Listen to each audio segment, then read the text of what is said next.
वरती रखडलेली आहे ती का बरं? म्हणजे कारण खूप प्रयत्न करतात ना तिकडचे लोक. ठीक आहे, पालघर पण मुंबईला जोडलेला आहे तर तो थोडा सुशिक्षित भाग आहे, पण आमच्या जिल्ह्याचा तर फारसा विचार करायला पाहिजे ना. नाहीतर एक दिवस असा येईल ना की आमच्याकडे एक म्हणजे वाक्य आहे की मर रहा है आदिवासी, मार रहा है आदिवासी, इसे कहते हैं नक्षलवादी. पण आता अशी परिस्थिती आली आहे ना की मार रहा है आदिवासी विद्यार्थी, मर रहा है आदिवासी विद्यार्थी और इसे कहते हैं आदिवासी विद्यार्थी नक्षलवादी. हे वाक्य समोर जाऊन येणार आहे. आणि साहेब हे जर वाक्य खरं झालं ना तर मग आपला महाराष्ट्रात फरक पडेल पूर्ण.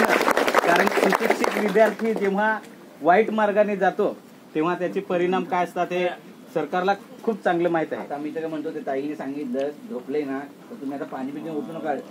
नाही साहेब, एक अजून महत्वाचा मुद्दा आहे. इथे बोलवा तिथे येऊ आम्ही. तुम्ही मगाशी मित्रांनो थांबा मित्रांनो.